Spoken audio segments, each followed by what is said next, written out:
बंदे को रखते हैं, ये असल पे फ़ायदा उठाते हैं मजबूर का, जो मजबूर है उससे ये लोग फ़ायदा उठाते हैं। और नुकसान किसका अगर होता है? आपके इलाके से विन करके जाता है और असेंबली के अंदर चला जाता है, असेंबली में जाने के बाद जनाब वो आपको इग्नोर करता है, नज़रअंदाज करता है कि जैसे वो आपके वोटों से असेंबली के अंदर आया ही नहीं, वो आपको जानता ही नहीं। माफिया कौन है? दूसरा माफिया वो है जनाब जो फैक्ट्री और इंडस्ट्रीज़ मालकान हैं। जगह पे जॉब तलाश की, इन्हें हर फैक्ट्री में हर जगह पे जाके अपने पेपर जमा करवाए हैं। सैलरी उन्होंने हमें यही बताई है 15 से 14,000 नहीं मिली। फैक्ट्री में जाता हूँ, फैक्ट्री वाले कहते हैं भाई 12 से 13-14 हज़ार तक तनख्वाह मिलेगी, 12-12 घंटे जॉब करो, सुबह जाओ 8 बजे 1 मिनट लेट हो जाओ तो कहते हैं भाई आपका ओवर टाइम नहीं लगेगा। ये एक बहुत बड़ा माफिया है जो फैक्ट्री के जो मालिकान हैं, तो वो जाहिर सी बात है इनको जो गवर्नमेंट की तरफ से जो सैलरी के परमिशन इनको मिली है वो मिली है 25 से 22 हज़ार रुपया। लेकिन ये जब खुद जानते हैं, ठीक है, मैं यहाँ पे कुछ भी ऐसा वैसा बोलूँगा तो वो मेरे ख़िलाफ़ एक्शन ले लेंगे क्योंकि मैं तो एक सिविलियन हूँ। रहमान अस्सलाम वालेकुम नाज़रीन, आप देख रहे हैं खुला सच डिजिटल और मैं हूँ मोहम्मद शकील चौधरी। नाज़रीन, आज मैं चंद हक़ाइक़ से पर्दा उठाने वाला हूँ और वो हक़ाइक़ हैं महंगाई से मुतल्लिक़। और यहाँ पर मैं आपको ये आगाह करता चलूँ, आपको बताता चलूँ कि हमारी ये वीडियो आपके लिए एक मुकम्मल इन्फॉर्मेटिव वीडियो है। इसमें आज मैं आपको बताऊंगा कि महंगाई की वजह क्या है। हम आए रोज़ शाहराहों पे, चौकों पे, असम्बली हॉल्स और दीगर जगहों के ऊपर जाके प्रोटेस्ट करते हैं, एहतजाज करते हैं, महंगाई के ख़िलाफ़ आवाज़ उठाते हैं कि महंगाई ने जीना हराम कर दिया, महंगाई ने जीना हराम कर दिया। लेकिन नाज़रीन, मैं आपको यहाँ पे बताता चलूँ कि महंगाई का जो असल मुद्दा, जो असल वजह है, असल इशू है, हमने आज तक वहाँ पे जाके एहतजाज नहीं किया, वहाँ पर जाकर आवाज़ नहीं उठाई। और यकीनन आप सोच रहे होंगे कि इस रियासत के अंदर जितने भी सियासतदान हैं उनकी सियासत की वजह से महंगाई है।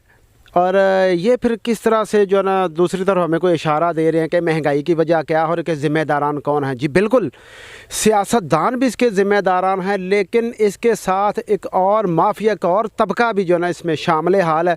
तो आज मैं इन हक़ाइक़ से मैं पर्दा उठाता हूँ।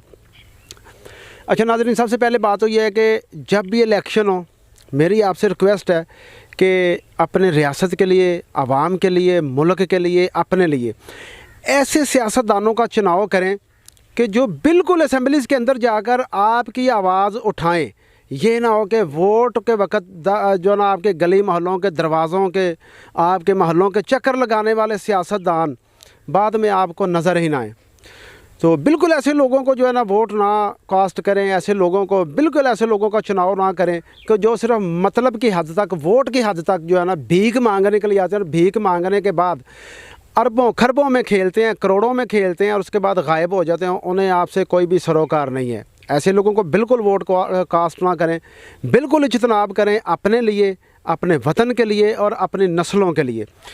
अच्छा नाज़रीन, एक तो ये है कि जो हमारे मेंबर्स हैं, जो पॉलिटिशियंस हैं हमारे, एक तो वो इसके ज़िम्मेदार हैं महंगाई को कंट्रोल करने में।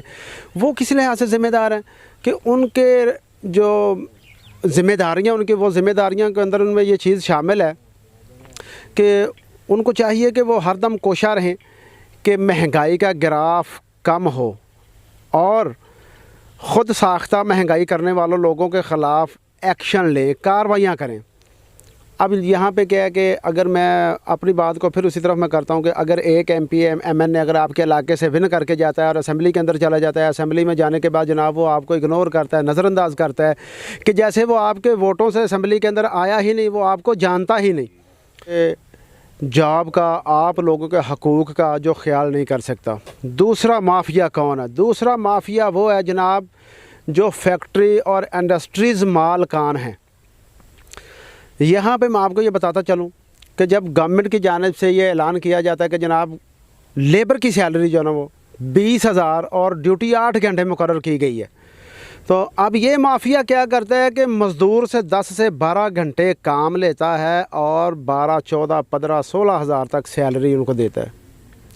जनाबे वाला, ये माफिया सबसे ज़्यादा आपको नुकसान पहुँचाने वाला माफिया ये कि जो आपके किचन का, आपकी औलाद का, आपकी रोज़ी का जो दुश्मन है, ये वो माफिया है कि जो गवर्नमेंट रूल्स से हटकर, लेबर रूल्स से हटकर जो तमाम चीज़ों को एक साइड पे करके बेधड़क अपने जुर्म को जारी रखे हुए है, ये वो माफ़िया है। तो मेरे साथ इस वक्त मौजूद हैं जी मोहम्मद आहद साहब हैं, इनसे बात करते हैं। ये बेचारे जॉब की वजह से परेशान थे, इन्होंने काफ़ी फैक्ट्रीज़ के अंदर जॉब तलाश की। तो इन्हीं की कहानी, इन्हीं की ज़ुबानी सुनते हैं कि इनके साथ क्या रवैया किया गया, क्या सलूक किया गया और अभी तक ये जॉबलेस क्यों हैं। जी अस्सलाम वालेकुम। वालेकुम सलाम। आहद साहब ये बताइएगा कि आपने कहाँ कहाँ किस किस फैक्ट्री के अंदर या किस किस जगह पे जॉब तलाश की? मैंने हर फैक्ट्री में, हर जगह पे जाके अपने पेपर जमा करवाए हैं। गारमेंट्स की फैक्ट्री में, उसके अलावा ये जो रेलवे में जो मेट्रो चली हुई उसके अंदर मैंने अपने पेपर वगैरह दिए हैं, मगर अभी तक मुझे कोई। अच्छा, फैक्ट्रीज़ के अंदर आपको ड्यूटी टाइम और जो सैलरी है उसके मतलब क्या आगाह किया गया है? सैलरी उन्होंने हमें यही बताई है 15 से 14,000 बस। और ड्यूटी कितने घंटे? 12 घंटे ड्यूटी मांगते हैं। ले जी, 12 घंटे ड्यूटी मांग रहे हैं जनाब, और 14 से 15, 15 से 14, 14 से 15,000 सैलरी। अब ये अंदाज़ा करें कि इसका मकसद है कि वो तो फिर 8,000 रुपये महाना पे बंदा रख रहे हैं। ठीक है जी। मेरे साथ एक और लड़का मौजूद है, इससे भी बात करते हैं। अस्सलाम वालेकुम। वालेकुम सलाम। बेटा क्या नाम है आपका? जी मेरा नाम फरहान है। फरहान, आप क्या करते हो? जी मैं फ़िलहाल तो अभी कोई जॉब नहीं, मैं जॉब की तलाश में हूँ, तो मुझे कोई नौकरी नहीं मिल रही। फैक्ट्री में जाता हूँ, फैक्ट्री वाले कहते हैं भाई 12 से 13-14 हज़ार तक तनख्वाह मिलेगी, 12-12 घंटे जॉब करो, सुबह जाओ 8 बजे 1 मिनट लेट हो जाओ तो कहते हैं भाई आपका ओवर टाइम नहीं लगेगा, ओवर टाइम लगाओ रात 9 बजे 10 बजे इस तरह छुट्टी देते हैं। घर में का राशन लेना मुश्किल हो गया, घर में बहुत मतलब परेशानियां भी हैं इसी वजह से कि जॉब नहीं मिल रही। अगर मिले तो इस तरह बहाने बना देते हैं बस। ले जी, ये मुख्तसर सी दास्तान है, लेकिन ये माफिया के मुंह पे बहुत बड़ा तमाचा है ये। और उसके बाद मैं समझता हूँ कि ये लेबर डिपार्टमेंट जो है, ये जो गफलत का कंबल ओढ़ के सो रहे हैं जनाब, बड़ी मीठी नींद सो रहे हैं, ये उनके लिए भी सवालिया निशान है। खुदा का खौफ खाओ भाई, खुदा का खौफ खाओ। और आप लोगों को खुदा का खौफ आना चाहिए, क्योंकि आप लोगों को पक्की पकाई मिलती है भाई, आपको गवर्नमेंट सैलरी देती है, इन्हीं पब्लिक के टैक्सेस से आपका निज़ाम चलता है, और इन टैक्सेस को आप जो है ना अपने लिए अयाशी के लिए इस्तेमाल करते हो, और सहूलियत देने के लिए, दिलवाने के लिए आप लोग ज़रा भी काम नहीं करते।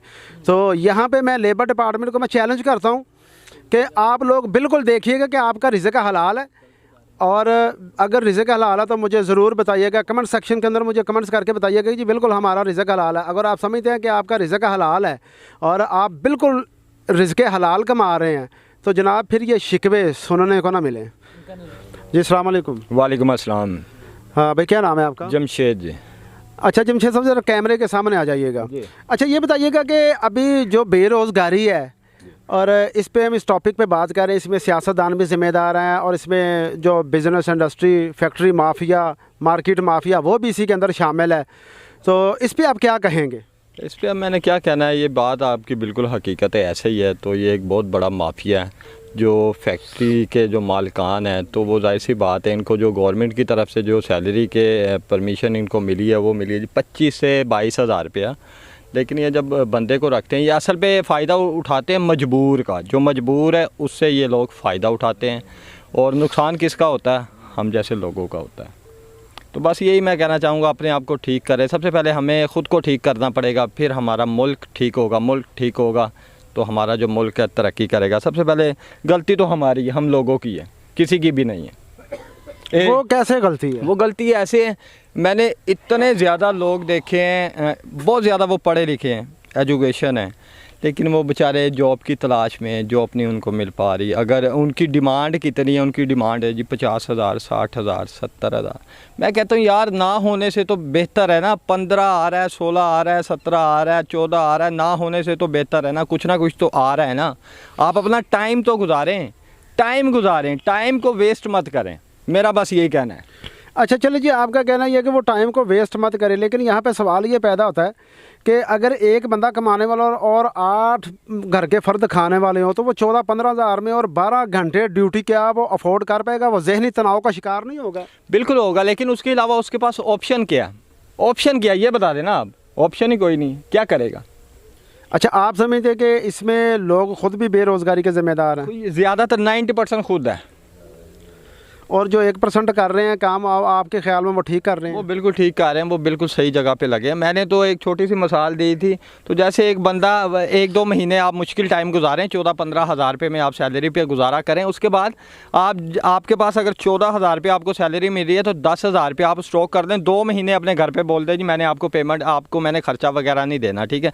जैसे भी है, रिज़्क़ का वादा अल्लाह ताला ने किया है, ईजी लोड का वादा अल्लाह ताला ने नहीं किया। 2 महीने के अंदर आप जो स्टॉक करेंगे 20,000 रुपया, तो 20,000 से आप शालमी जाएं, छोटी छोटी मार्केटों में जाएं, उधर से छोटी छोटी घड़ियाँ मिलती है जो कि 60-70 रुपए की है, और आप जो सिग्नल होते हैं उधर जाके आप सेल करें, 200 से 250 की वो सेल होती है। तो इस तरह से आप अपना माइंड को डेवलप करें, बिज़नेस में लेके जाएं।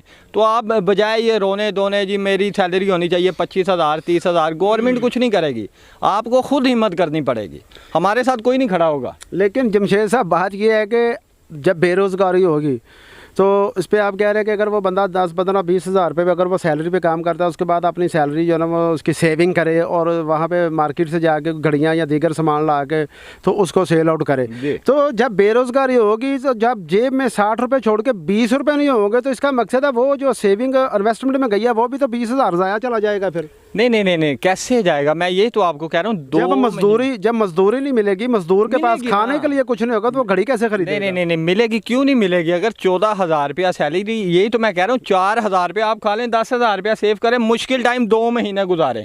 तो फिर इसका मकसद बजाय ये तो आप कहे जी आप काम छोड़ के बैठ जाए, मैंने 14 भी नहीं लेना। जब 14 भी नहीं लेंगे तो क्या आएगा महीने में? कुछ भी नहीं आएगा। ये जमशेद साहब जी, इनके अपने व्यूज़ हैं, बिल्कुल उनके मुताबिक यही है कि बंदे का 4,000 महीने के अंदर गुजारा हो जाता है, ठीक है। इसका मकसद है कि फिर जो हमारे जो असेंबलीज़ मेंबर्स हैं और जो हमारा लेबर डिपार्टमेंट है, इसके अलावा फैक्ट्री, इंडस्ट्रीज़, मार्केट जो मालिकान है, फिर इसका मकसद है कि 4,000 में अगर गुजारा हो जाता है तो फिर वो 14,000, 15,000, 16,000 बड़ी परफेक्ट और बेहतरीन सैलरी दे रहे हैं। शकील भाई ये नहीं कह रहा गुजारा हो जाता, मैं कहता हूँ 2 महीने आपको मुश्किल टाइम गुजारना पड़ेगा। मैं ये कतन नहीं कह रहा तो आपका गुजारा हो जाएगा, मैं जानता हूँ इस चीज़ को गुजारा नहीं होगा, लेकिन 2 महीने आपको इस मुश्किल टाइम से, इस पीरियड से गुजरना पड़ेगा। बजाय तो आप काम छोड़ दें, अगर आपको काम ही नहीं मिलेगा, 14,000 रुपये में नहीं मिलेगा, तो आप क्या करेंगे? नाज़रीन, यहाँ पे ये है कि मेरा पैगाम हर उस मज़दूर भाई के लिए है जो फैक्ट्रीज़ में, इंडस्ट्रीज़ में, मार्केट्स के अंदर जो मुख्तलिफ़ जगहों पे प्राइवेट काम कर रहे हैं और उनके साथ सैलरी और टाइमिंग के लिहाज से जबर किया जा रहा है, जुल्म किया जा रहा है। तो नाज़रीन, इसका बेहतरीन सलूशन यही है, यकीन करके जाने के किसी एक बंदे को आवाज़ उठाना पड़ेगी और खुला सच न्यूज़ आपकी आवाज़ उठाने के लिए तैयार है। सो प्लीज़, ऐसे हमारे मज़दूर भाई जो इस वजह से परेशान, इस माफिया से परेशान है, कमेंट सेक्शन के अंदर हमें अपनी राय भी दें और अपना सेल नंबर सेंड करें। इंशाल्लाह उनसे कांटेक्ट करेंगे और उनकी आवाज़ को हर प्लेटफॉर्म पे उठाएंगे।